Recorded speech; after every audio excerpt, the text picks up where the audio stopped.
प्रदोष के दिन इस कथा का प्रारंभ इस पवित्र सिद्ध क्षेत्र से हो रहा है।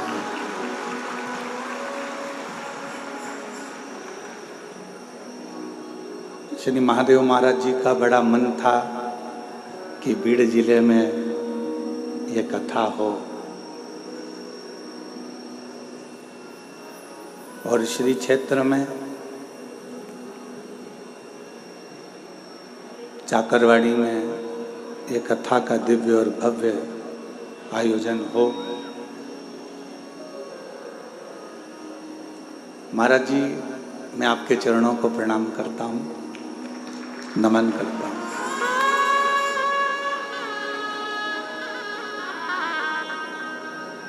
कथा को लेने के लिए आप जितनी बार भी मिलना हुआ, हमको लगता था स्वयं संत ज्ञानेश्वर जी का दर्शन आपके रूप में हो रहा था। और इतनी सरलता, इतनी सहजता आपके अंदर विराजमान है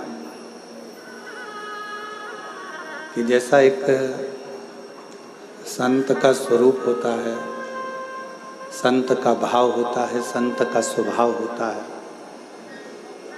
हम कहेंगे अगर कहीं देखने जाना हो तो श्री महादेव महाराज जी के पास जाकर देखना। सरलता,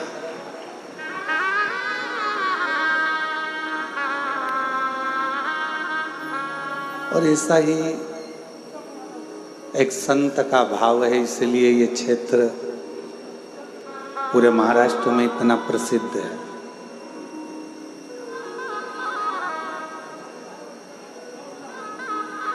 जब कल हम श्री क्षेत्र में पहुंचे चाकरवाड़ी में, समाधि मंदिर के अंदर जब अभिषेक किया, दर्शन किया, तो ऐसा लग रहा था कि जैसे कोई अलग से कोई ज्ञान की ऊर्जा, कोई तप की ऊर्जा, कोई भजन की ऊर्जा, कोई कीर्तन की ऊर्जा प्रणाम करते ही अपने शरीर में समा रही। और इतने पवित्र क्षेत्र में अगर ये शिव महापुराण की कथा आप और हम अगर श्रवण कर रहे हैं, इतने पवित्र क्षेत्र में अगर ये पवित्र कथा का लाभ आप और हम ले रहे हैं, तो हमको तो लगता है कि सारी नदियों का जल एक जगह पर एकत्रित हो गया हो, ऐसा चाकरवाड़ी की कथा का क्रम रहे।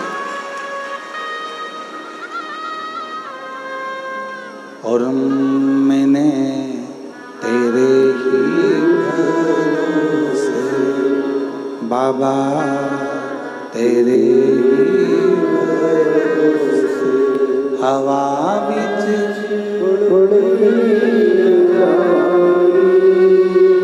बाबा,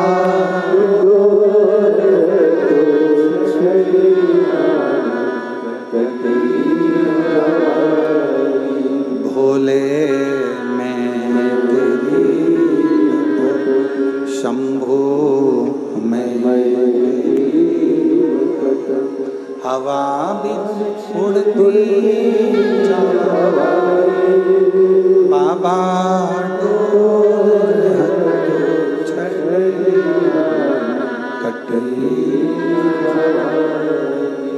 तो ये सिद्ध क्षेत्र में चाकरवाड़ी जिला बीड़ के अंतर्गत ये पवित्र कथा का लाभ आप और हम ले रहे हैं।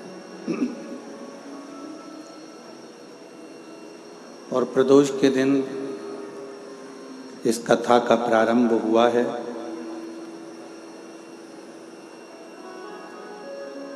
शिव कथा कहती है किसी संत की पवित्र भूमि पर जब किसी संत की ही कथा का रसतत्व ग्रहण करने का सौभाग्य मिले, संत की ही कथा का लाभ लेने का यदि आप और हमको सौभाग्य मिले, तो ये समझें कि हम कोई साधारण व्यक्ति नहीं है। कहीं भगवान शिव की कृपा से किसी संत की शरणागति में संत का ही रसतत्व ग्रहण करने का सौभाग्य शिव जी की कृपा से प्राप्त हुआ।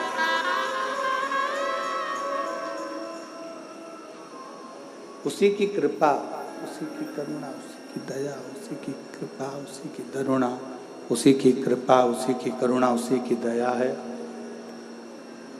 जो ये पवित्र कथा का लाभ आप और हम ले रहे हैं। अब इन 7 दिनों में अपने को करना क्या?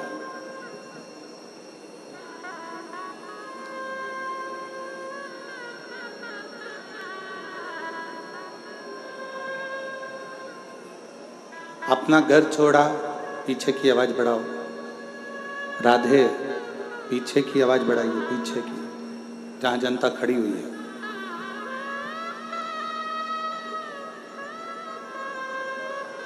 सात दिनों में अपने को करना क्या? जैसे अपना घर छोड़कर आप और हम भगवान की कथा में आकर बैठे हैं, उसी तरह अपने विषयों को, अपनी आसक्ति को, अपनी तृष्णा को, अपने अहंकार को थोड़ा दूर छोड़कर भगवान की शरणागति में आकर बैठना।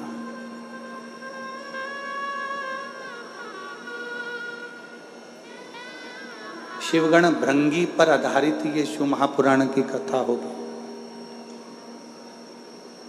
और शिव जी का एक ऐसा गण है भृंगी, जो भगवान शिव के सिवाय कहीं उसका चित्त, उसका मन जाता ही नहीं। और एक बार जो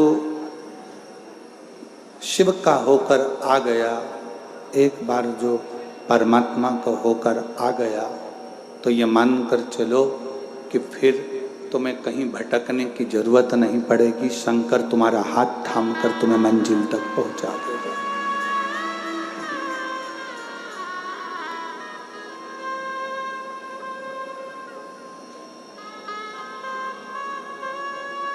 हमने कथा के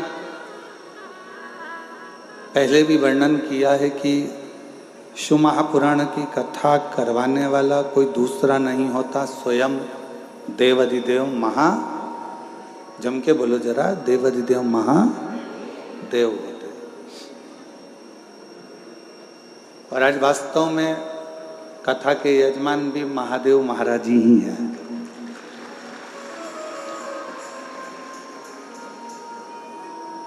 कथा के करवाने वाले भी महादेव जी हैं और कथा बाँचने वाले भी महादेव जी हैं और कथा सुनने वाले भी महादेव जी हैं। इस कथा को कोई दूसरा नहीं कर। अब आप और हम इसमें कितना ग्रहण कर सकते हैं?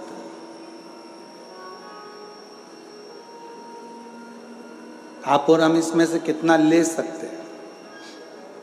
कितना अपनी जिंदगी में उतार सकते हैं, कितना प्राप्त कर सकते हैं, या आप और हमारे ऊपर निर्भर करता है।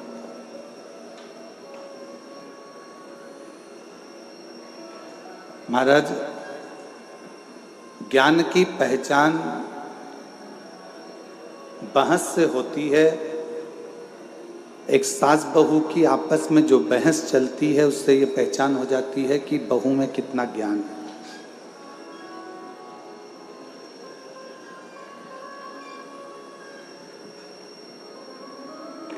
परिवार के किसी व्यक्ति की बहस चलती है तो उससे ये मालूम पड़ जाता है कि कौन के परिवार में कितना ज्ञान है।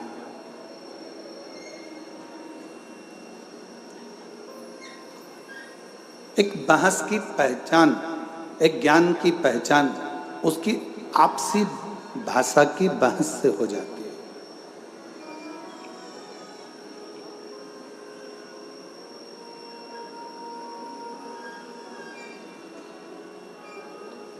आप में कितना ज्ञान है ये आप किसी से तर्क कर रहे हो, वितर्क कर रहे हो, किसी से बातें कर रहे हो, किसी से बोल रहे हो, बहुत जल्दी पहचान में आ जाता है कि आपके अंदर कितना ज्ञान है, कितना ज्ञान भरा हुआ है, कितना ज्ञान आपके अंतर्गत समाहित है, कितना ज्ञान आपके अंतर्गत है।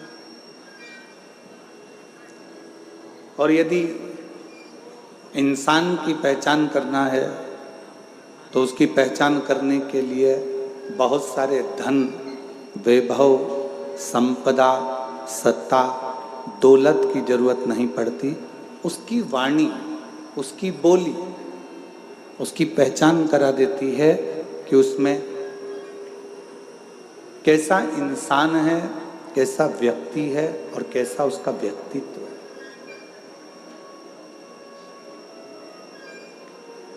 केवल वो बोलेगा, केवल उसकी वाणी निकलेगी, केवल उसके शब्द निकलेंगे, केवल वो बोलेगा और उससे उसकी पहचान हो जाएगी कि इसकी वाणी के अनुसार ये इंसान कैसा है। अब उसको परखने की जरूरत नहीं है, उसको बहुत जानने की जरूरत नहीं, उसको बहुत देखने की जरूरत नहीं, केवल उसको उसकी वाणी, उसकी शब्द, उसकी बोली ही उसकी पहचान बता देती है।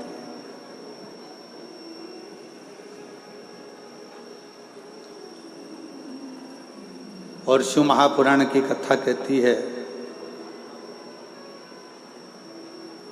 परिवार की पहचान किसी दूसरी चीज से नहीं होती, घर के संस्कार हमारे परिवार की पहचान बता देते हैं कि हमारा परिवार कैसा है।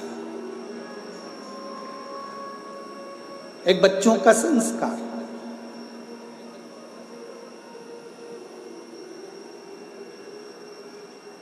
एक प्रसंग याद आता है और ये केवल कोई कथा नहीं है, ये ओरिजिनल प्रसंग है जिसको हमने अखबार में पढ़ा था, शायद 4-6 साल पुराना हो सकता है।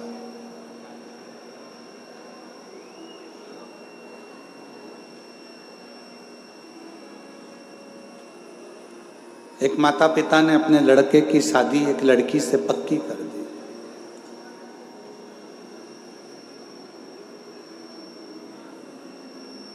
दिखने में सुंदर है लड़की, अच्छी है, श्रेष्ठ है, सुंदर है, पढ़ी लिखी भी है।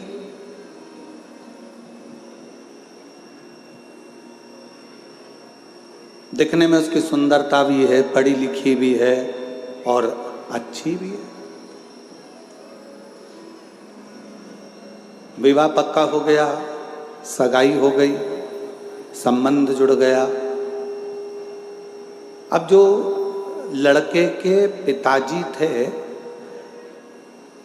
उनके घर में कोई लड़की नहीं थी, तो जिस लड़की से उनका संबंध जुड़ा था उसको उन्होंने बेटी मान लिया। और बेटी माना और ये मन में विचार करा कि ऑफिस जाता ही हूँ, बीच में लड़की वालों का घर पड़ता है, कभी कभी चले जाया करूँगा, मिल के आ जाया करूँगा।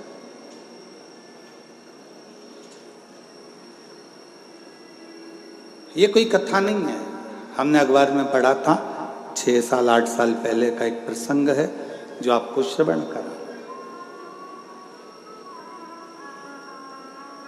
अब लड़के के पिताजी लड़की के घर जाते, कभी सुबह सुबह चले जाते तो माँ पोछा लगाती हुई दिखती, झाड़ू लगाते हुए दिखती। इतने में तुरंत लड़के के पिताजी ने लड़की की माँ से पूछा, आप पोछा लगा रही हो? उन्होंने कुर्सी दी, लड़के के पिताजी बैठे, लड़की की माँ झाड़ू निकालते निकालते झाड़ू को रखा, हाथ धोया, पानी लेकर आई, चाय बनाई, समधी जी को पिलाई, समधी जी ने चाय पी, पानी पिया। पानी चाय पीने के बाद में जब वापिस चाय पानी पीने के बाद में पुनः थोड़ी देर बाद वापिस चल दिए, शंभू शंभू शंभू। चाय पानी पीने के बाद वापिस चल दिए। फिर 2-3 दिन हुए, लड़के के पिताजी फिर आ गए। माँ उस समय पर बर्तन मांज रही थी।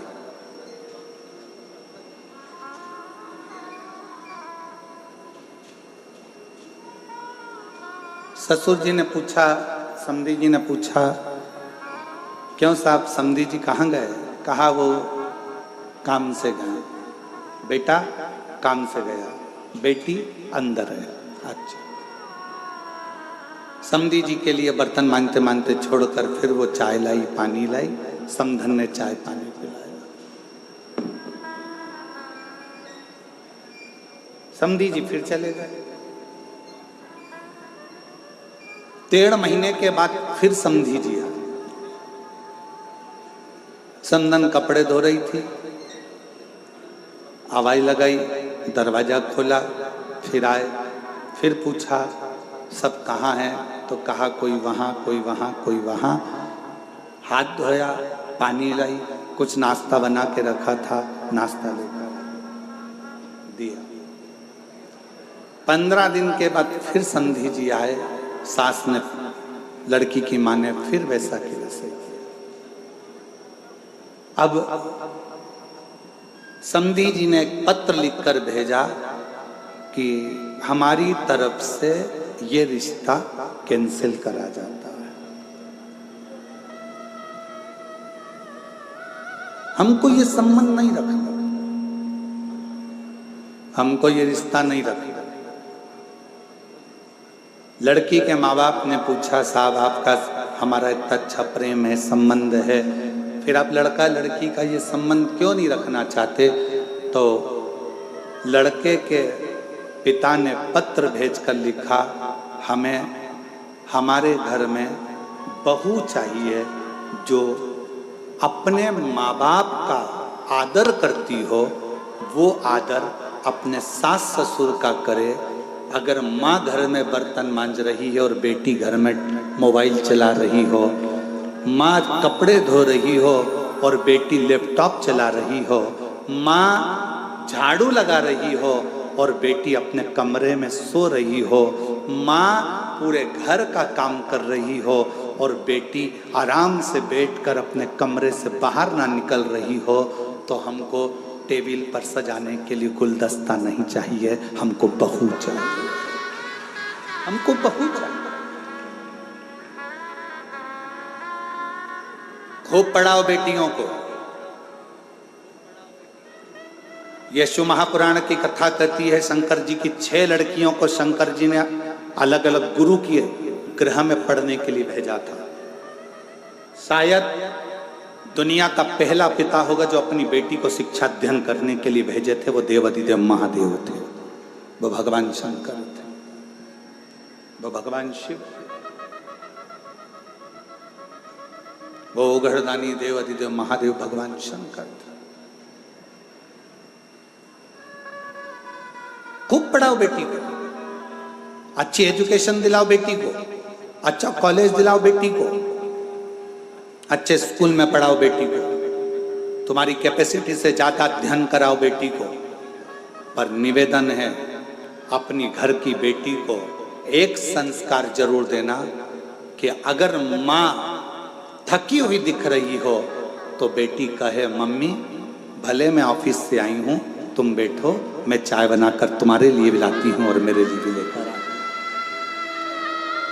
माँ आप रुको, थोड़ा काम मैं करती हूँ, आप बैठे रहो। मम्मी टेंशन मत लो, मैं कर दूंगी ना, हो जाएगा ना, चिंता मत करो, चलो बैठो। पापा चिंता मत करो। जिस घर की बेटी का संबोधन, जिस बेटी के घर के शब्द अपने माँ बाप के लिए इस तरह के निकलते हैं, समझ लेना वो बेटी अपने ससुराल में थोड़ी तंगी में भी अपनी जिंदगी का बसर सही से कर सकती है, कर सकती है।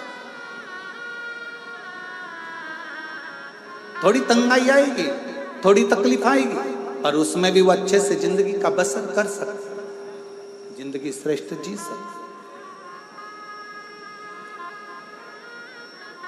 आज के जमाने में हम सहनशीलता नहीं दे पा रहे, शिव महापुराण की कथा कहती है परिवार की सबसे बड़ी पहचान होती है उसके घर के संस्कार। मेरे ओघड़दानी मेरे शंकर भगवान के परिवार की सबसे बड़ी पहचान है उनके घर के संस्कार। राजा नहुष के घर में तकलीफ आई और शंकर भगवान की बेटी अशोक सुंदरी ने अपने पति के साथ कदम से कदम मिलाकर कार्य करना प्रारंभ किया। शिव जी के दामाद का नाम था राजा नहुष। शंकर जी की बेटी राजा नहुष के साथ ब्याही थी।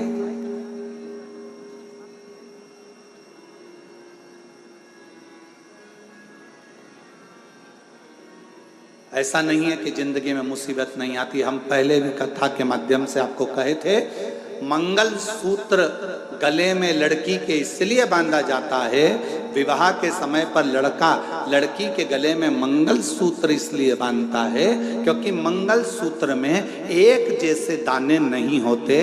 मंगल सूत्र में थोड़े दाने सोने के होते हैं तो थोड़े दाने काले होते हैं, थोड़े दाने पीले होते हैं तो थोड़े दाने लाल होते हैं, थोड़े दाने पीले होते हैं तो थोड़े दाने काले होते हैं। लड़की के गले में लड़का शादी के समय पर मंगलसूत्र इसलिए बांधता है कि जैसे मंगलसूत्र में आधे दाने पीले, आधे काले, आधे सोने के, आधे मोती के होते हैं, उसी तरह हमारी जिंदगी एक जैसी नहीं चलती। शादी के बाद कभी खुशियां भी आएंगी तो कभी गम भी आएगा, कभी दुख भी आएगा तो कभी सुख भी आएगा। एक जैसा जीवन नहीं रहेगा। पर आखिरी में मंगलसूत्र में एक बड़ा सा पेंडिल होता है और शिव महापुराण की कथा कहती है जब संघर्ष के दिन, अच्छे और बुरे दिन निकलते निकलते थक जाते हैं, तब एक समय पर अच्छी जिंदगी का पेंडिल तुम्हारी किस्मत में आ ही जाता है। तुम्हें घबराने की जरूरत नहीं, तुम्हें घबराना।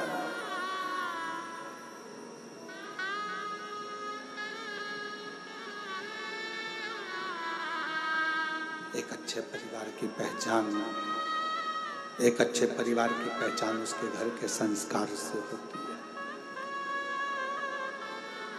कैसा संस्कार है उसका, ये उसके घर की पहचान बता देती है। इसलिए फिर निवेदन है कि मत बुरे कर्म कर वरना, सब बोलो सब, भगवान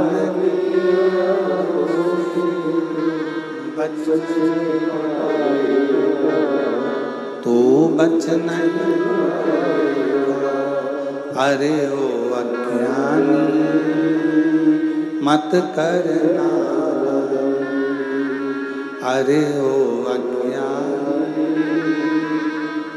मत करना, तेरे तू ही पाएगा जैसा किया तूने, तेरे आगे मत बुरे वरना पछताए, भगवान की आंखों से बच नहीं, तू बच नहीं पाएगा, अरे ओ अज्ञानी मत करना। आप अच्छे परिवार की पहचान बताने का